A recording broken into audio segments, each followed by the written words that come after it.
So I'm going to hand over completely to Jude, and hope you all enjoy the session. Thank you.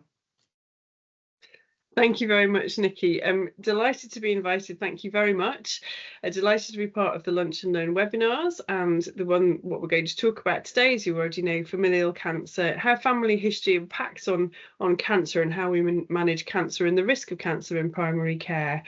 And I just wanted to say an enormous thank you for inviting me to speak again, and you know, with this collaboration between Northern Cancer Alliance and NEY GMSA. This is a lunch and learn. I'm conscious that many of you will be lunching at the same time as you learn. So I will do my best as we go along to flag anything that you might want to just have a quick glance up from the soup and sandwich as you listen, or do your referrals, or everything else that we normally do when we're multitasking during a day at work. So thank you. Can we just move on to the next slide? So it's not moving on for me yet, Karen. Is that because it's in the slideshow? Right, bear with me. It's just not moving for me either. What I'll do is I'll stop and I'll start again. We'll see. Well, while we do, the first slide was just thinking about how family history presents to us in primary care, and I think probably one of the main ways that family history and genomics can present to us is when someone comes concerned about it. The example that I've got on the first slide, which you'll see in a moment, is a 49-year-old lady who comes in worried because her mother developed cancer at the age of 49. 45-year-old lady, she wants to have some mammograms because she's coming to the age that her mother was diagnosed, and she wants to know how she can go about that. I think increasingly we're getting, I want to know if I've got the breast cancer gene. That's something which can come more to us as a presentation. And sometimes we get the complex family histories that, you know, says, well, everyone in my family's got cancer, and they can be a little trickier just to unravel. Right? Yes, that's essentially just the scenarios that I've been talking about. I think they should resonate with most of you that are working in primary care at the moment. So going on to the next slide.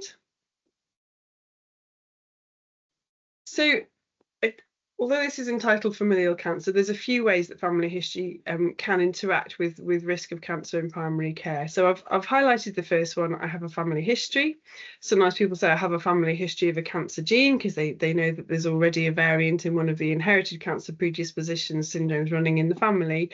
Examples would be BRCA1, Lynch syndrome. Somebody might actually carry one of these variants themselves. They might have a diagnosis of one of these syndromes, for instance, Lynch syndrome, and we need to think about care coordination when we need to get involved. There is interaction with our usual primary care clinical management as well, but it may change the usual scenario for us if somebody does have a family history. So, for instance, can I have HRT? Increasingly, direct-to-consumer testing, people bringing tests that they've had done out with the NHS, potentially saying that they carry a variant, or, as people tend to say, a BRCA1 gene. And probably most confusingly, and I'll just touch on this at the end, the issue of somatic testing and targeted therapies, and when there's a difference between a cancer being genetic and the risk of cancer being genetic. So moving on. So just a little bit of a reminder, apologies, this does say role of the GP. However, you know, this it's not just the role of the GP, it's just that I've lifted this from the RCGP curriculum. So this really is the sort of role of any of us working in primary care, ANPs, nursing staff, and so on and so on. So our main role is to take and consider family histories so that we can identify those who are maybe at risk of cancer or a genetic condition and may benefit from onwards referral. So to identify those who are and to refer them on. To manage the day-to-day care coordination, and of course our bread and butter kind of communication and understanding how these issues interact with our practice. So it's just really to flag again the importance of family history, and that this is really key in how we manage risk of cancer and also genomic medicine more broadly. Thank you, Helen. Next slide. So I'm going to start just by introducing or refreshing the concept of multifactorial or polygenic inheritance. Now, this pattern of inheritance is applicable to the vast majority of long-term conditions that we see in primary care, whether it's ischemic heart disease, cancer, diabetes, dementia, and so on and so on. So the underpinning concept, if you imagine that everybody who is diagnosed with cancer will sit somewhere on that grey broad arrow that's sitting behind the 3 boxes. So it's a spectrum, everyone will sit somewhere on that arrow. The vast majority of people will sit in the green box, where the cancer is largely due to environmental factors, external factors, about 80 to 85%. Moving to the other end, in the red box, between about 3 to 5% of people who are diagnosed with cancer are likely to have an inherited cancer predisposition syndrome. So I've already mentioned the ones that we may or are more likely to have come across in primary care tend to be BRCA1. Angelina Jolie had a variant in the BRCA1 gene, BRCA2, and Lynch syndrome. And then in the middle, we have this amber box, which is about 10 to 15% of people diagnosed with cancer. And they have an increased risk as a result of the family history, but they don't carry an inherited cancer predisposition syndrome. And those that sit in the yellow box, it may be a combination of shared environment with some interacting genomic or genetic factors. It may be that there's multiple small gene variants, all of which individually have a small effect, but when they group together, they have a higher chance. However, they don't have the formal inherited cancer predisposition syndromes, which tend to be autosomally inherited. So moving on to the next slide. Why is it important for us to identify those people who sit in the red box? So these figures that you're seeing on the slide here, we don't need to know these figures in primary care. It's more just to give you a broad brush idea of the magnitude of cancer risks that can go if somebody does have one of these inherited cancer predisposition syndromes. So the infographic on the left, this is an infographic depicting the risks associated with Lynch syndrome. Along the bottom, the population risk, so for example, 5% colorectal cancer, 2.8% endometrial cancer. But if somebody carries a variant that gives them a diagnosis of Lynch syndrome, these risks can be significantly elevated. So, and you can see them there, sometimes in the realms of 40, 50, 60% for a specific cancer. This is very much a broad brush infographic. There are different genes which can give a diagnosis of Lynch syndrome, and the risks are slightly different. But again, it's just to kind of give you a broad overview. And on the right-hand side, the infographics you're seeing there are the risks that are associated with somebody who carries a gene variant in the BRCA2 gene. Now, for the purposes of this presentation, I'm going to use women to apply to women, trans men, and those with female reproductive organs, and men, those who are men, trans women, and those with male reproductive organs. So apologies, I'm not going to go through all of those every time, but it's more just so you're aware that that we're not being completely binary. So the infographic there on the left-hand side, women have a lifetime risk of breast cancer of around 70%, and men on the right-hand side, you can see at the bottom, the prostate cancer risk is significantly elevated over and above population risk. So this is why it's important for us to be picking up people who may be above population risk and referring them on. So moving on to the next slide. So what are the red flags? What do we need to think of? As I said, taking a family history in primary care is key, and really our role is just to stratify patients or identify patients as either those who are at near population or population risk, or those who are above that. And for those who are above that, think about what we may need to do in terms of additional clinical management, such as referral on. Cancers occurring as a result of an inherited cancer syndrome, the red flags tend to be presenting at a younger age, either multiple cancers in one person or present in multiple family members, and often associated with other malignancies as well. A pitfall that I'm going to go into a little bit further on is that of gender-specific cancers.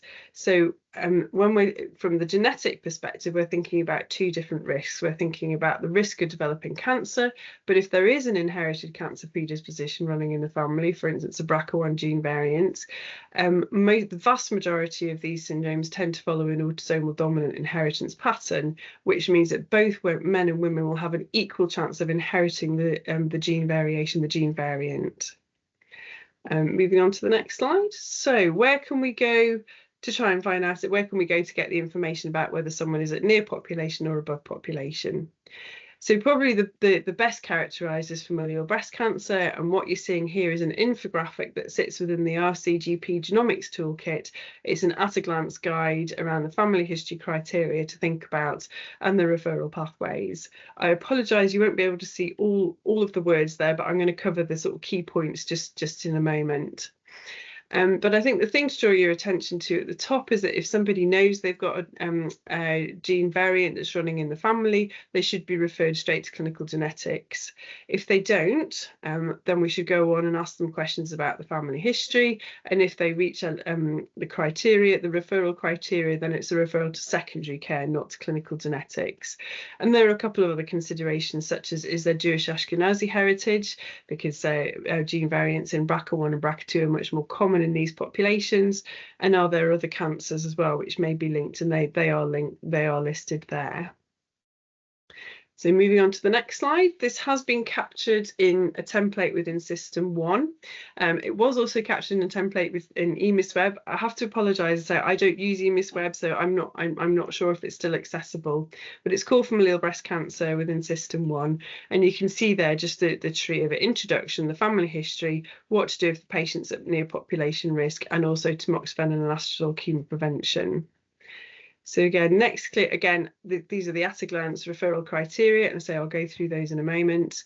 And then if you click again, Helen, what will come up is the population, sorry, near population risk tab.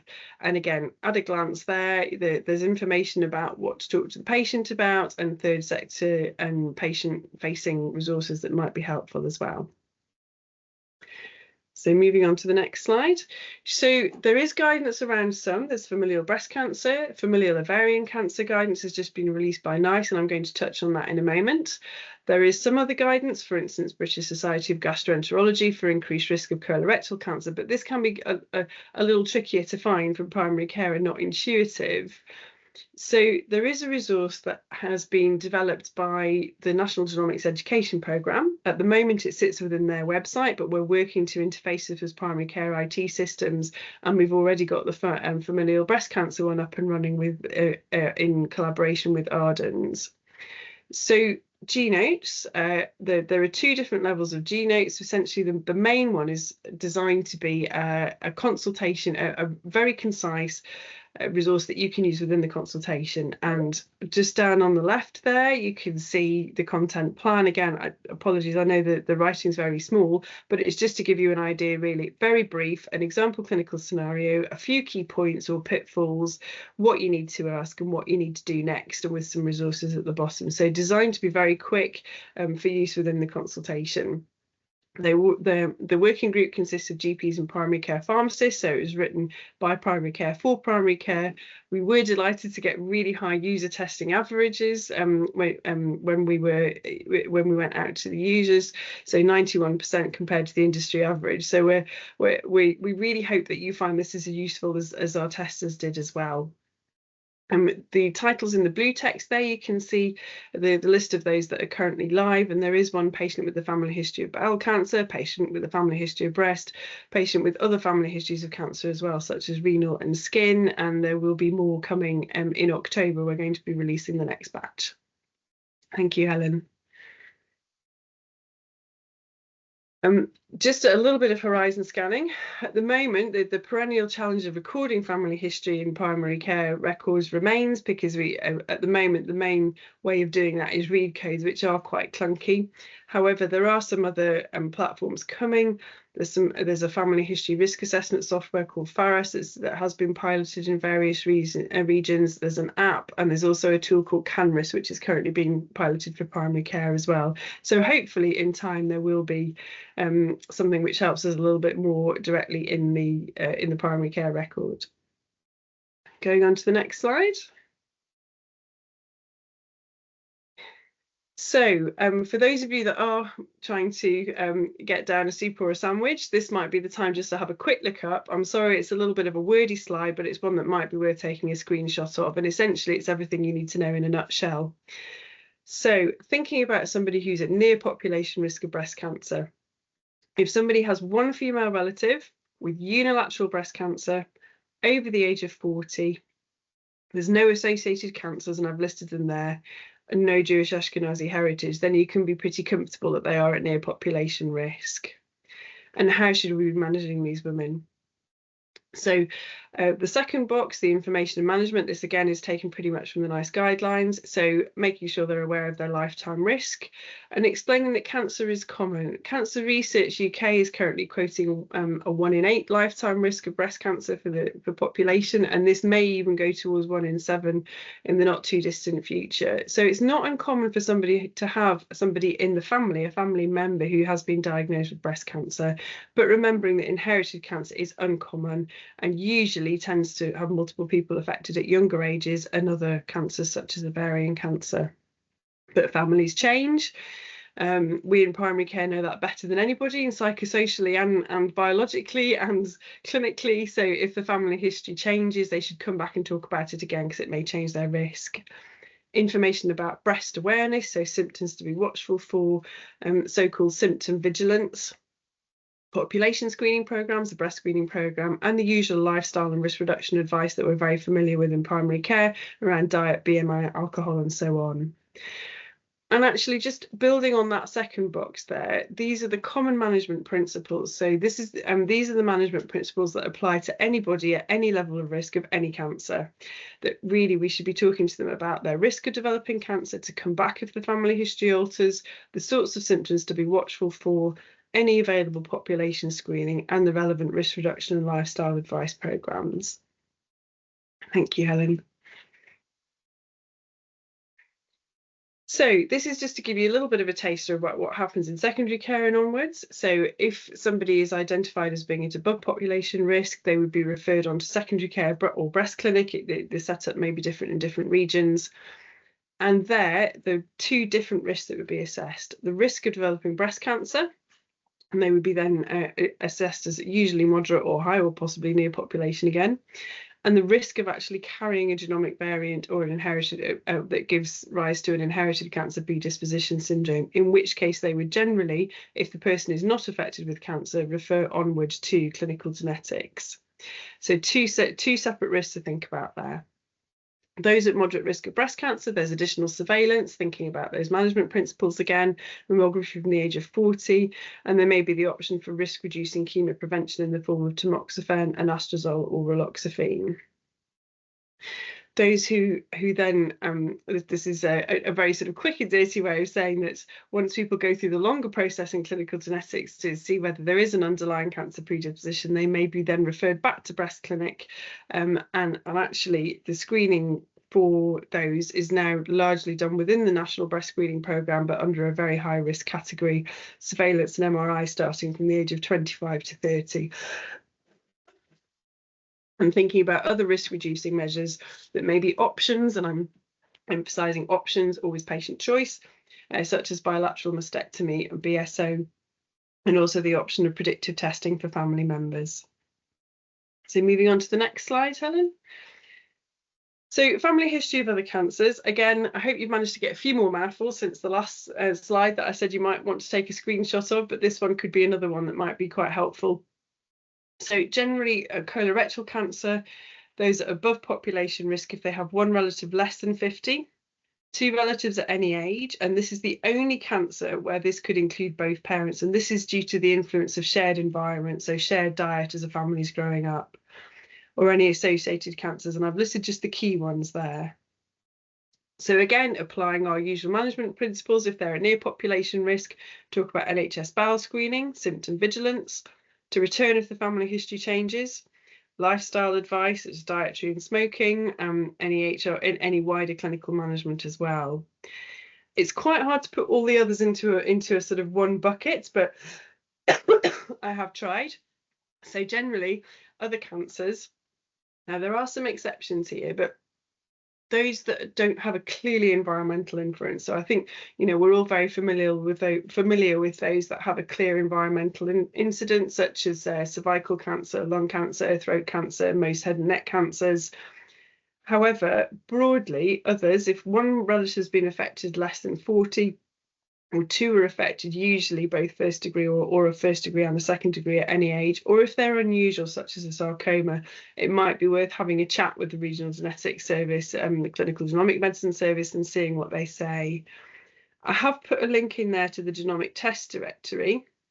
Now, it is an enormous document, but the genomic test directory essentially lists the nationally standardised testing eligibility criteria. So it is quite a useful resource if you're not sure if there's a particular cancer, but as I say, it can be quite hard to navigate, but it is there as a reference if anybody wanted to go and have a look. But I generally find that our friendly GC genetic counsellors are much more able to give us quick and easy advice. Sorry, Helen, I'm sending a lot of work your way now. Then moving on to the next slide. So just a few key points about, I have a family history of a cancer predisposition syndrome. So we've already spoken, those who have a genomic variant, a variant in one of the relevant genes, they have significantly increased risk. There is changing eligibility for testing, and there is a mushrooming number of inherited cancer predispositions.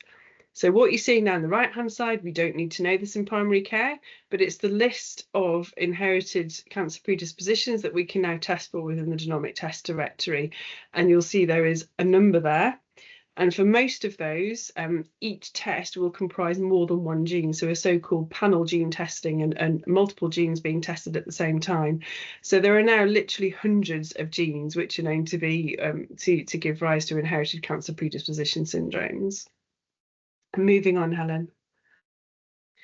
So just a quick sort of sidestep, genomics versus genetics. I've talked about genomics a lot, the genomic test directory and so on. What's the difference? So genetics, the study of hereditary, it's traditionally the study of the composition of single genes, and the gene is a section of DNA that codes for a functional molecule or a protein. Don't worry, I'm not going to get too much into the hard science of this, but for those of you that are as old as me, you'll remember that we were taught that about 90% of our DNA is so-called junk DNA and didn't really do anything. However, it's now known that that DNA does do a lot more than we thought it did. So genomics is the study of the entire set of our DNA, the entire set of genetic information, including genes and non-coding DNA. Excuse me. And it's now known that the DNA in between plays an important regulatory function for genes. So essentially, genomics is kind of genetics plus. So moving on to the next slide. So I've mentioned already those cancers, breast cancer and colorectal cancer, where if there's a family history, we would refer to secondary care. However, for the vast majority of the others, the referral would be directly into clinical genetics or moving to being called genomic medicine services. So this is the pathway here along the green arrow. So the referral is received, can be primary or secondary care. And generally then the patient is sent out a questionnaire to try and capture their family history.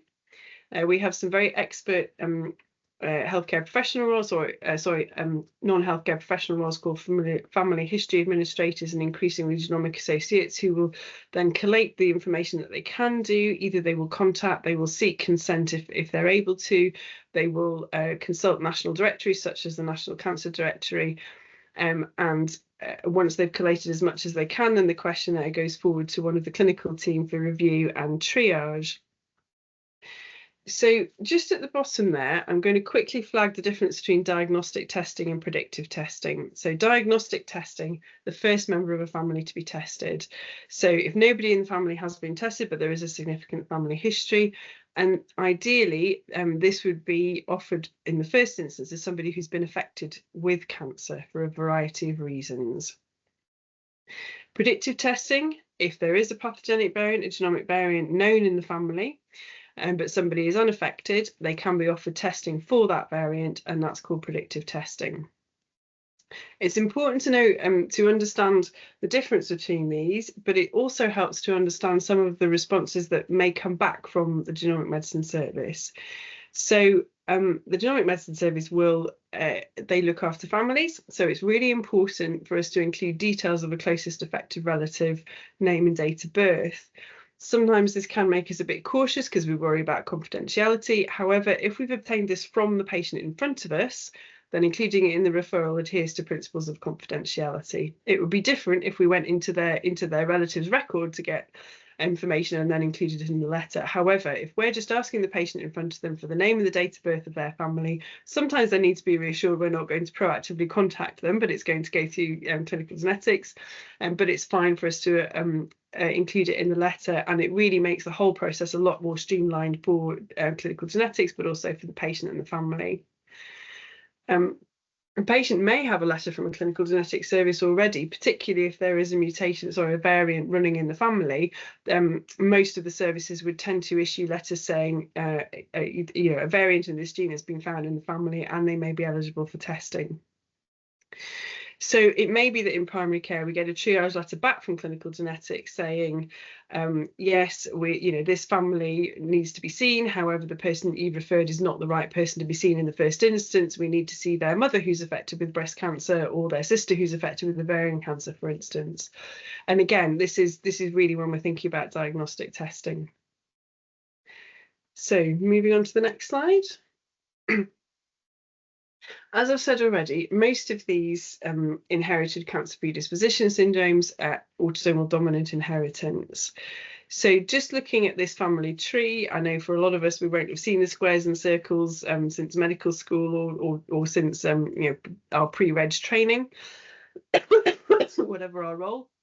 However, looking at that, you can see there is a circle that's filled in somebody who's been affected with breast cancer and who has a BRCA1 variant, a variant in the BRCA1 gene. So inherited in an autosomal dominant way. Usually when I put this off, people will immediately say, well, the sister is at risk, the sister Eva, the daughter is at risk, the sister Sarah, but they don't think about the parent John. And that's partly because he's a parent and partly because he's a man. But John may have a sister, John may have nieces. There's a whole other branch of the family coming from John's side. So we need to be aware that even though John may not have a significantly increased risk of cancer as a result of carrying a BRCA1 gene, he is at 50% risk of carrying the gene variant, and therefore that branch of the family is at risk too. And that's a really important point for us in primary care. So moving on. Now, again, I'm not expecting you to read this slide. Really, the purposes of me putting this slide up is to explain genetic counselling. Peter Rose was the first person who really sort of laid out genetic counselling, and I think particularly for those of us who are in primary care, you will see that there is enormous synergy with our consultation structure in primary care. So information gathering, information provision, shared decision making. So sometimes patients can be worried that they're going to be, steered into a certain course of action, and this isn't the case. When people go up to clinical genetic services or genomic medicine services, the process of genetic counselling, which is employed by all genetic counsellors, by the medical staff, and so on, it's really this underpinning process of sharing information and shared decision making. Thank you, Helen. Next slide. So, familial ovarian cancer. The NICE guidance has just been published very recently in the last month or so, and this infographic is contained within the guidance. So the green squares at the top are the referral criteria, and don't feel you have to read all of this because I'm going to go through it again in a moment. It's just to highlight the boxes really that there is this infographic which is at a glance on the NICE website. The blue is what happens within genetic services, the dark blue is within gynecology, and the yellow are also the other options as well. So just so that you're aware that's there. And then moving on to the next slide. This is one again that it may be helpful to take a slurp of tea and then have a look at it. So these are the referral criteria from the familial ovarian cancer guidance, and I am going to go through this a little bit blow by blow. So family history, a relative with ovarian cancer, first degree or second degree, and again, key maternal or paternal side as well. Identified cascade testing, and what that means is that there's a known pathogenic variant in one of the relevant genes in the family. And there is a kind of cautionary point to us to remember those who may not be aware. So men, trans women and those with male reproductive organs may not be aware that they are still at risk of inheriting a pathogenic variant in the family. At-risk populations, Ashkenazi or Sephardi Jewish ancestry and Greenlander as well. Those affected with ovarian cancer who haven't had mainstream genetic testing. Now, over the last few years, people diagnosed with ovarian cancer would automatically, well, with certain types of ovarian cancer, would automatically be offered testing for the main genes that may increase their risk. However, there will still be people around who've been affected with ovarian cancer who were pre-mainstream testing and haven't had this. And it's the first time really that NICE have explicitly included direct-to-consumer results, so variants in a gene for which testing is offered on the NHS. So I'll show you an example in a moment. There are additional considerations, and these were directed at people who are involved in service development and commissioning. So the information and support given is very much aligned to the familial breast cancer guideline, remembering, which we do in primary care bread and butter, asking about emotional health and psychological factors. And there's a suggestion that, as always, things like online referral forms and family history questionnaires that we can print off and for the patient to complete can be quite helpful. So moving on to the next slide. Again, it's a very wordy slide. Don't read all of it. It's really to highlight that one of the things that came out of the guidance was the recommendation to introduce a familial ovarian cancer MDT. Not clear at the moment where that would sit or how that works exactly. However, the responsibilities are there. Should include a mechanism for interaction between clinical genetics, gynecology and gynecology oncology, with established relationships to all the things you might expect: psychological services, menopause services, very, very important, fertility services, breast cancer, ovarian, colorectal cancer services. So that slide is just to highlight that there is a recommendation for these to be implemented. We're coming on to the next slide. There are challenges for implementation. So the first is the referral criteria. So the testing eligibility criteria at the moment differ from those in the National Genomic Test Directory. As I said a minute ago, the Genomic Test Directory is our national directory of standardised testing criteria, and there is variance there, which is very much being actively discussed at the right levels at the moment. There are also novel referral criteria for inherited cancer and inherited breast cancer, and there's a difference between the testing eligibility criteria, again, in the Genomic Test Directory for both of those.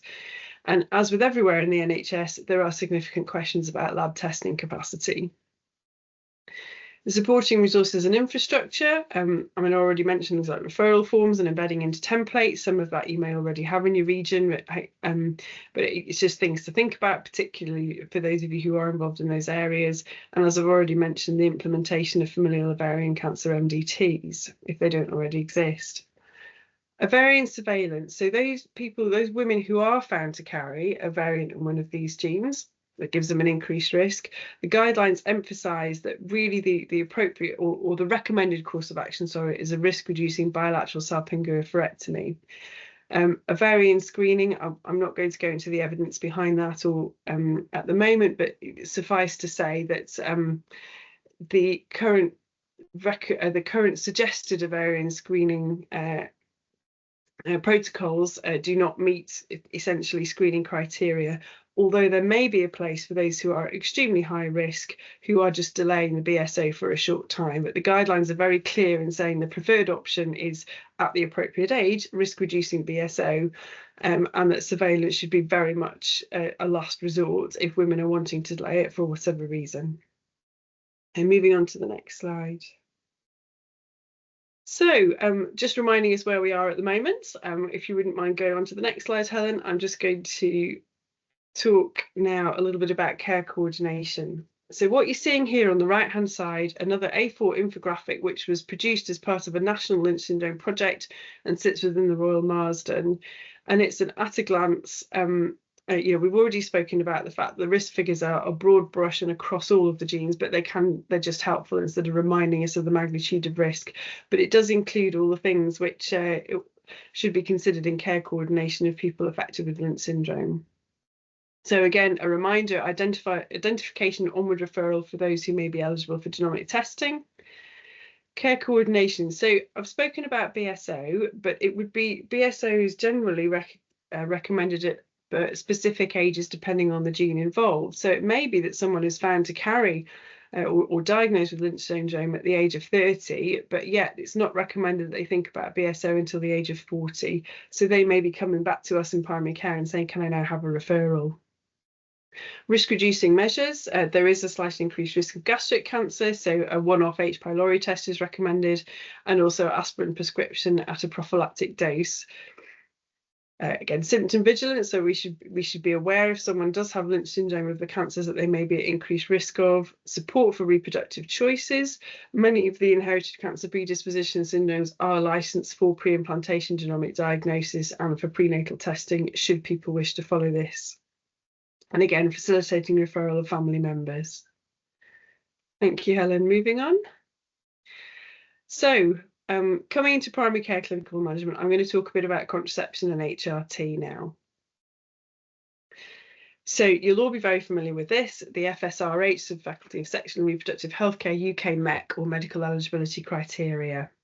But just a real reminder that we're all very familiar with that there's 4 categories, but category 3 is not an absolute contraindication.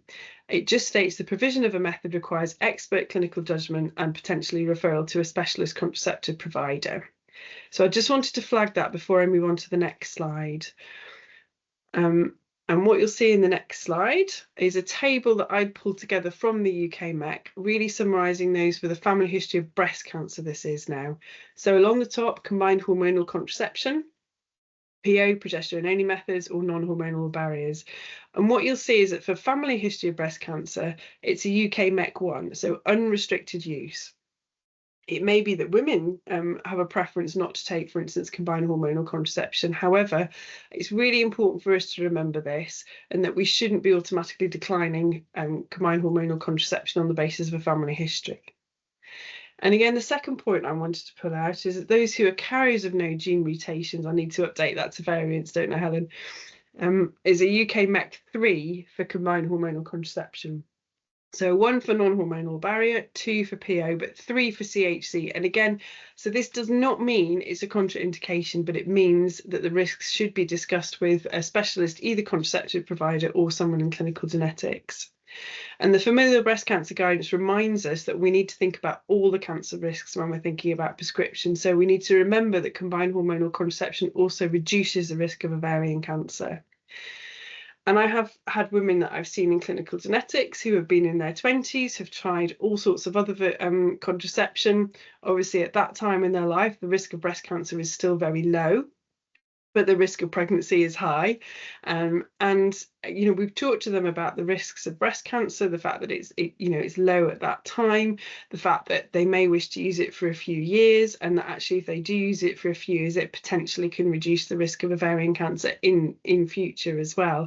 So I have recommended for some women in certain circumstances that CHC is after full discussion of the benefits and risks, taking into context of the patient, of the whole patient.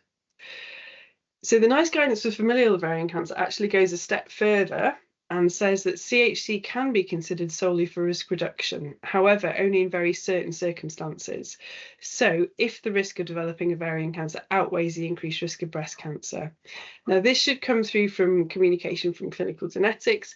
However, some of the gene variants which give people a higher risk of ovarian cancer are not linked with breast cancer, and Lynch syndrome is included in that. The BRCA one is a bit more tricky because there is a risk of breast cancer, and that needs to be balanced. So after taking into account timing of any risk reducing surgery, so again, you know, this means whether or when somebody is likely to opt for a BSO. But again, a caution that in March of 2024, using it solely for risk reduction is an off-label use. And it does say combined oral contraception. The reason it says that in the NICE guidance is because that's where the evidence is.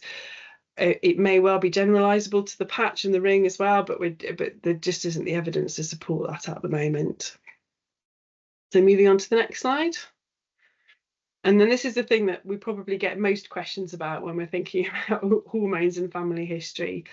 So again, the right-hand side is not to read. That's just a reminder that 5 years ago we had a warning from the MHRA about different altered risks of HRT in the light of the collaborative study, and I've just put the reference there at the bottom. But the general principles are, for people who have a family history of breast cancer, there is no additional increase in relative risk, but that does mean that there can be a change in absolute risk if they have a slightly higher relative risk. Sorry, if they have a slightly higher absolute risk to start with. Women seen in secondary or tertiary care are given advice about their risk from experts with the help of risk tools. There is no appreciable increase for HRT taken in less than a year of duration. So sometimes it can be quite helpful as a bit of a trial of therapy, really. You know, we all know that menopausal symptoms can be multifactorial and exaggerated by all sorts of life events and other things going on. So sometimes it can be quite helpful to try HRT for a short time and say, well, actually, which of your symptoms are going to be helped by this? And there is no appreciable increased risk if it's less than a year. The risk increases with the duration of use, and it does persist afterwards. And this is for all forms of systemic HRT, which we will be familiar with. For those who are less than 50, it is reasonable to assume that there's no increase in risk. And of course, HRT is crucial in women less than 50 for maintaining bone density, CVD health, and symptoms adversely affecting the quality of life. So going on to the next slide. Now, I'm sorry, this is a bit of a busy slide. I need to think about how I can present this a little bit more helpfully. But this is underpinned by the findings from the collaborative study. So the relative risk, if people are using HRT for 5 years after the age of 50, they have a relative risk of 1.6. If they then stop it at 5 years, the relative risk doesn't go back to baseline immediately, but it drops a bit to 1.18. And it's those relative risks that have been used in the basis. So if we then apply those relative risks to somebody who's in the moderate risk category, so the lifetime risk of breast cancer for someone in the moderate risk is between 17 and 30. In real time, the bit we're interested in is the 10-year risk from the age of 50, and that's between 5 and 8%. So if a woman takes HRT, if they're in the moderate risk of breast cancer and they take HRT for 5 years, from the age of 50 to 55, they will have a 3.8% increase in their risk of breast cancer.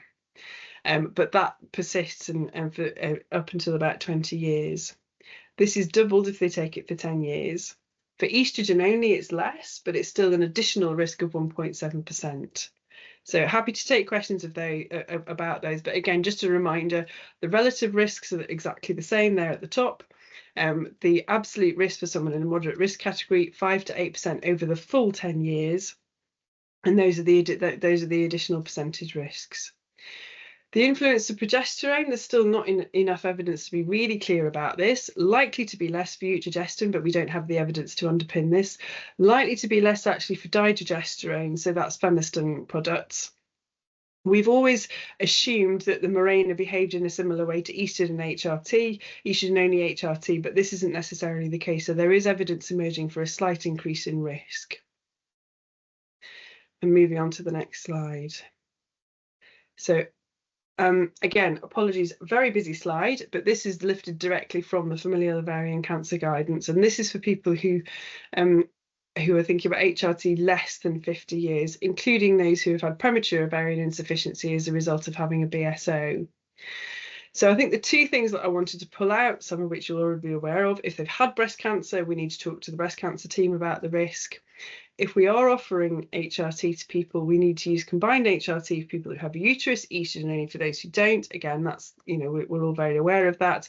But I think what's really key is start HRT as soon as clinically appropriate after surgery, because often we get women coming to clinical genetics saying, well, I thought I didn't really need it and I was worried, so I stopped at age 42. But actually, you know, they should be starting it and considering it continuing it till near the age of 50. And also, I think quite helpfully for us in primary care as well, consider the insertion of a Mirena at the time of surgery. Okay, moving on, Helen. Only a few to go, so I'm just going to whiz through the last few now. So direct-to-consumer testing. These can be sold in a variety of ways. They can provide health data. They also provide a lot of stuff around so-called recreational genomics, ancestry, you know, whether you eat the right things, how you should exercise, so on and so on. But broadly, what's the problem with direct consumer tests? Well, they may come with a helpful report, or they may just come as raw data. There is a rate of false negatives and false positives, and a lot of the labs that operate commercially are not subject to the same regulatory and assurance governance standards that the labs in the NHS are. And then, of course, they may come to us in the NHS asking what to do with these test results. So moving on to the next slide. And here's just an example that someone's actually been found to have a pathogenic variant in BRCA1 or BRCA2.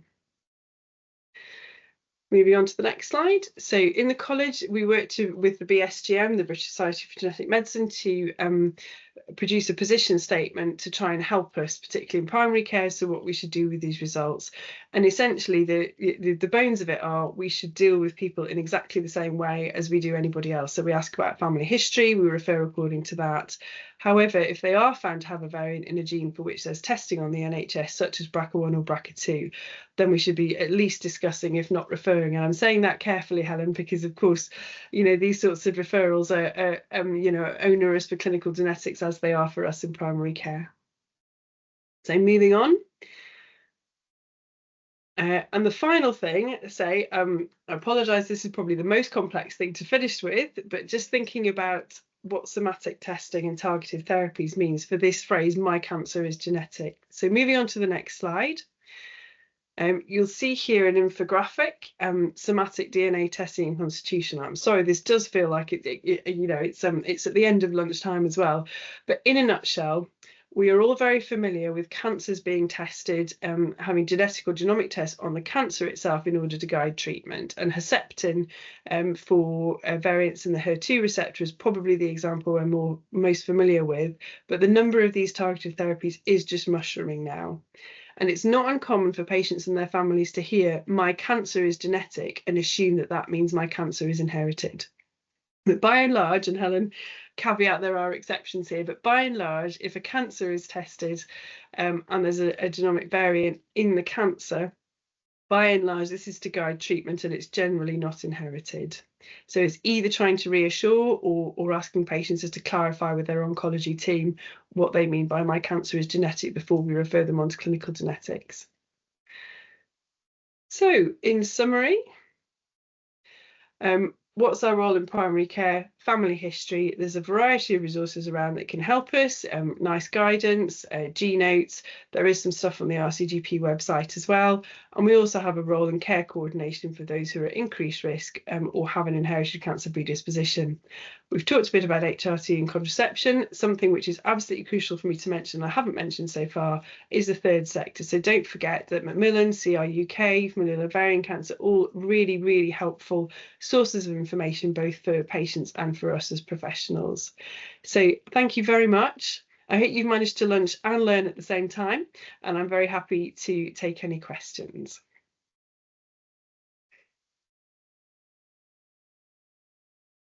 Fantastic. Thanks so much, Jude. That was a really, really interesting presentation. And I know I certainly have learned a lot, even as a genetic counselor. It's great to hear the other side of the conversation that we obviously have, because obviously we don't always sit in the same room. Up on the just before we go to questions, we've got a event evaluation form which is linked in with our certificate of attendance. So there's a QR code on screen, or alternatively I'll put the link in the chat. So if you take a moment to fill that in, it doesn't take very long, and it just enables us to gain a bit of feedback on the session, and also to be able to provide those certificate of attendance. So please do fill that in